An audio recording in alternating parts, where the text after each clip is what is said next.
All right, this is Judge Krier again. It's 8:29, so I think we can get started. The first case that I have in the docket is Barton versus Southern Owners Insurance. This is 20 CA 3148. Who's here for the plaintiff? Carlos Rodriguez on behalf of the plaintiff. All right, and who's here for defendant? Good morning, Your Honor. This is Heath Gelman Henderson Franklin on behalf of Auto Owners, the defendant. Okay, so this is defendant's motion for protective order. So your motion, go ahead. Okay, good morning, Your Honor. The parties have proposed orders back and forth to each other. I think we're very close. We agree they're entitled to the depositions of the corporate representative and desk and or field adjuster on this Hurricane Irma claim.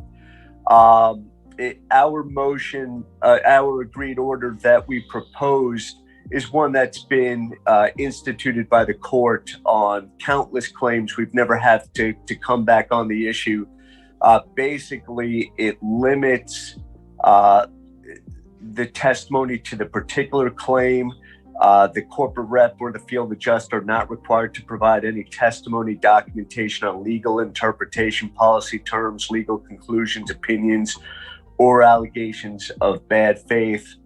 And specifically, they're permitted to look at their claims file materials and not waive privilege on that.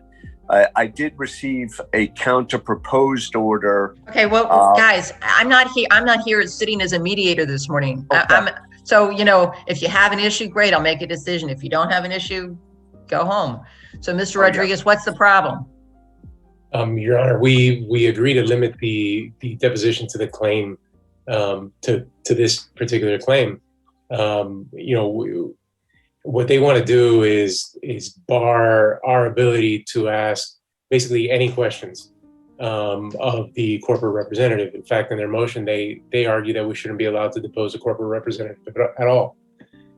They cite the case law that deals only with... Okay, well, that's clearly wrong. So, Mr. Gelman, they get to take the deposition of the corporate rep. What's the problem? We just want to make sure it's limited to the claim, not to bad faith allegations, not to legal interpretations, and they're not permitted to go into underwriting, which they had objected to and stated that they can go into underwriting at a later date with the corporate representative, and we objected to that. We believe they're entitled. Here's the thing. You guys are set for trial. Let me see. I think this was, I think next year sometime, if I recall correctly. Yes. So one of the things that I can do to move this along is to adjust your disclosure dates, because if you're going to be using this information at trial, Mr. Gelman, they're entitled to discover it. So, I mean, yes, they're not lawyers, but clearly they made a determination, and that determination may or may not have been based on law. I don't know, but they need to be able to testify as to what they made, the basis of their determination on. So, I don't see that that's a problem. Yes, they're entitled to take the corporate rep's deposition. No, they're not entitled to production of the claims file. Yes, those people have to bring the claims file so they can refer to it, because it's useless deposition if they keep saying they don't know stuff and it's in the claims file.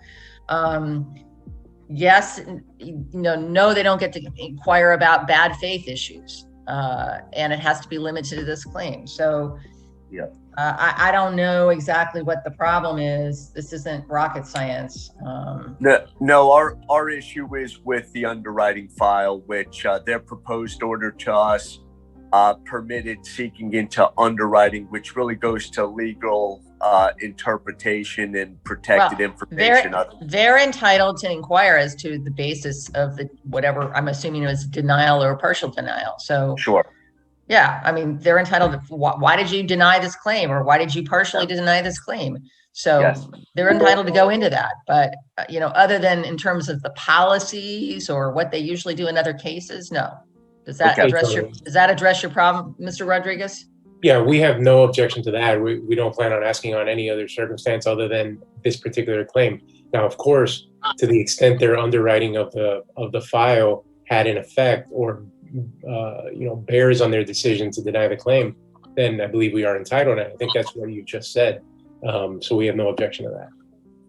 Okay, well, that's what I said, is that they're entitled to find out why they made you're entitled to find out why they made the decisions that they made. But, you know, in terms of producing the whole file, no, they don't have to do that. Okay. No objection. All right, so Mr. Gelman, you can do an order for me? Yes, I can. All right, so after you've circulated it, forward to my office email address in Word format, please. Yes, sir. Ma'am. Right. Ma'am. Okay, bye-bye. Thank you. Bye-bye. All right, next case is Tendry versus Roy Melvin Priestley. This is 20 CA 3307. Who's here for the plaintiff? Stephen Deutsch from the law firm of Deutsch, Blumberg, and Caballero. All right, and who's here for defendant? Larry Brownstein on behalf of the defense, Judge. All right, so this is a motion to compel defendant to pay cancellation fees. This is plaintiff's motion. So I have read your motion, Mr. Deutsch, but go ahead. Well, I've set forth the basis for the motion. I apologize to the court for taking the court's time for something of this small magnitude. But the bottom line is this deposition of the defendant was set. This was the third time it was set. No question about it. Mr. Creasy at the time of the deposition was 90 years old. And the problem here is the basis of the refusal of the defense to pay it. It said, their basis is it was out of their control and he has no authority. Mr. Brownstein, who represents Mr. Creasy on behalf of the insurance company, has no authority to pay it. I would agree if Mr. Creasy had gotten ill the day of the deposition and it was totally out of their control, then I agree with that. But that's not the facts of this case. Mr. Creasy was elderly. He was 90 at the time his deposition was taken. He was living in an assisted living facility, and he was in the hospital prior to the day of the deposition, and we never were informed of that. The first time I learned of that is when I was in the car halfway across the state to attend the deposition, because it was agreed that the deposition would be attended by myself because of his age and exhibits, as well as his personal counsel, who resided in Naples, and Mr. Brownstein was going to appear virtually. So this let me stop you for a minute. The first thing I noticed is this has not been noticed as an evidentiary hearing. So I don't know how I'm going to be making a ruling on this, because it seems to me that the crucial point here is, as you pointed out, not that the deponent was in the hospital, but that he'd been in the hospital for several days and you hadn't been notified about that. So, I mean, I'm happy if you both agree that I can proceed on an evidentiary basis, that's fine, but that's how I would have to proceed. Your Honor, as officers of the court, I don't think they're going to dispute that. I mean, that was represented to me. I mean, it's clear he was in the deposition before, but in the hospital before. And I don't know what Mr. Brownstein's position is going to be, but I can't fathom that he's going to represent to the court that he wasn't. Okay. So, Mr. Brownstein, what's your position here? Thank you, Judge. I don't think we need an evidentiary hearing on this to take up more time. Okay. I spoke to Mr. Creasy on the deposition was to take place on Tuesday at March 23rd at 1 p.m. I spoke to Mr. Creasy, my client, on Monday the 22nd. He told me that he was going to be released that day. That's what he was told. That was his understanding. And for me then gratuitously to call Mr. Deutsch and say, my client's in the hospital, but he's going to be released today. Don't worry about it. Okay, didn't seem to make any sense to me. In fact, the first I learned that he was still in the hospital was Tuesday morning at 10 a.m. when I got a call and immediately contacted Mr. Deutsch's office. I wasn't able to get in touch with Mr. Deutsch himself until Mr. Deutsch called me at about 11:30, maybe a little after 11:30 in the morning. And he asked me then if Mr. Creasy was going to be released prior to the deposition. So he still would have taken the deposition. So to say in hindsight, 2020, that if he had known the day before that perhaps he would have canceled it doesn't make sense, because I would have told him he's going to be out today anyways. There's no reason to cancel the deposition.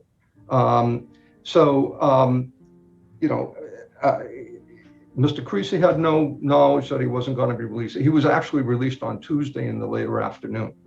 But when Mr. Deutsch asked me on Tuesday, is he going to be released, in time for the depo? I said, I can't guarantee that.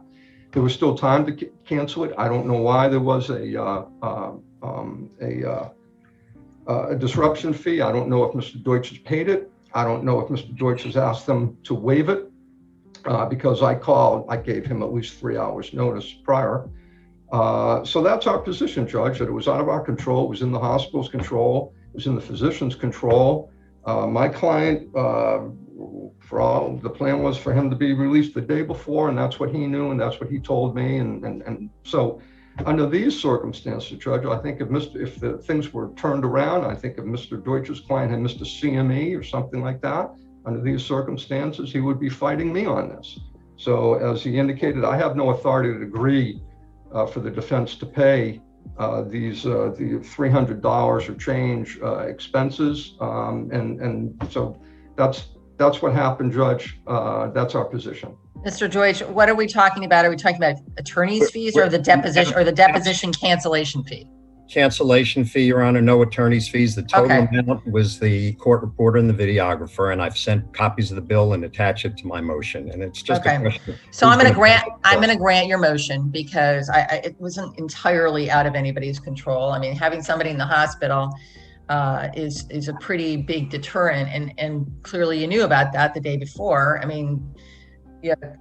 If Mr. Deutsch had been informed the day before that he's in the hospital and they have no idea when he's going to be released, I mean, well, hospitals never release people on time. Never. I've never seen it happen. So if Mr. Deutsch had been, then he could have made a decision the day before, do I want to postpone this deposition or not? So I am going to require that the plaintiff pay the cancellation. And how much time, Your Honor, do they have to pay this amount? 30 days. That's fine, Your Honor. Thank you. It's $350 plus $165. It's $350 plus $165, a total of $515. All right.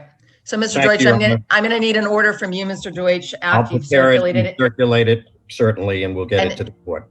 To my office email address in Word format, please. Got it. Thank you. Thank you, Your Honor. Next case is Webb, 19 CA 4313. Who's here for the ostensible plaintiff? Michael St. Jacques on behalf of Brian Webb, Your Honor. Okay, and who's here for Brandon Jordan? Good morning, Your Honor. Yasser Laquifa here on behalf of Brandon Jordan. All right, and is there an attorney representing the entity now? Good morning, Your Honor. Lenore Brakefield on behalf of Webb Roofing and Construction. All right, who's here on behalf of the receiver? Why is the receiver not represented here? Your Honor, this is Rachel Loken. The receiver was informed of this hearing. I'm not proceeding today without the receiver here. Without the receiver here and without the receiver represented. So, I mean, I'm surprised that you guys even kept this on the schedule, because the issue here are the entities and what's happening with the entities and what's happening. So, I mean, you need to coordinate with the receiver. Your Honor, this is on a discovery issue. I understand that. I'm not proceeding without the receiver here and without the receiver or at least the receiver represented. Your Honor, we'll make the receiver aware of that. Again, I want to say we've let the receiver know of this hearing and the other hearings. And the receiver and his counsel said to those hearings, would you agree that we do not need to be present? We would prefer that the receiver and the receiver's counsel be present. We have no objection to that. The receiver and the receiver's counsel must be present. I'm not proceeding with any hearings unless they are represented. That's perfect for us, Your Honor. Okay. If you want to send me an order to that effect, that's fine. That the receiver or someone representing the receiver needs to be present. I don't think it'll be an issue when we inform receiver's counsel. We'll just let them know. We'll get it rescheduled. If an order is needed, we'll certainly submit one. But okay. we unnecessarily burden you with an order. Oh, that's okay. All right. Thank you, everybody. Thank you. All right. Next case is Seaman, 18 CA 3077. Who's here for the plaintiff? Mr. Lahan? Anybody from Mr. Lahan? Your Honor, Michael Mummer on behalf of the defendant. Mr. Lahan withdrew from this matter. Oh, okay. Is the plaintiff represented? To my knowledge, the plaintiff remains pro se. Okay, so that would be Brent Seaman. Mr. Seaman, are you present? Is Mr. Seaman in prison? I can't remember. He's not in prison, Your Honor. Okay, well, I have a lot of cases where different things are going on, and sometimes I get the facts conflated. All right, so we're here on a plaintiff's motion to compel and for sanctions. So plaintiff isn't here. All right, and this was originally filed, looks like it might have been filed by Mr. Lahan originally and set up by him. When did Mr. Lahan withdraw? Here we are, May 18th. Okay, yes, thank you, Your Honor. Okay, well, motion's denied without prejudice, so they can bring it again, but they'll have to refile it. So would you do an order to that effect, Mr. Memmott, and forward it to my office email address? Yes, Your Honor. All right. All right, last case on the 8:30 docket is Suncoast Schools versus Vivian Vaca Rivera, 09CA 8420. Who's here for the plaintiff? Good morning, Your Honor. Attorney Joseph Peter Mota for Suncoast Schools Federal Credit Union. All right. And who's here for the garnishment defendant? Nick Sellers with the law firm of Peterson and Myers, Your Honor, on behalf of Victory Church. All right. And is anybody here for the actual defendant in this case? No, Your Honor. I didn't think so, but I just thought. Yeah. Okay. And before we get going, Mr. Hattemore and myself had an opportunity to speak briefly before the hearing, and we have agreed to continue this the hearing on this matter. We believe that we're going to be able to come to a resolution. Okay, I would think so, because you don't really have a stake in this other than just to make sure that things are correctly done, correct, Mr. Sellers? Yeah. So I mean, it's just sort of trying to figure out what's going on. Okay, so you'll reschedule it if you need my assistance. Yes, Your Honor. All right, thank you, gentlemen. Have a good day. Thank you. Thank you, Your Honor. All right, I have a couple more people that look like they're on my Zoom dashboard. I believe, Your Honor, the Alicia Q was a representative or was with my client. Okay. I told her she didn't need to be here any longer once I spoke. Okay, with her. that's fine. And Your Honor, all right. Order on this on the last case. Oh, okay, good. All right, so it appears that we're done. I think that's it for the 8:30 docket, Kathy. Yeah. Do you have any? All right, good enough. Yeah. All righty. All right, have a good day. You too.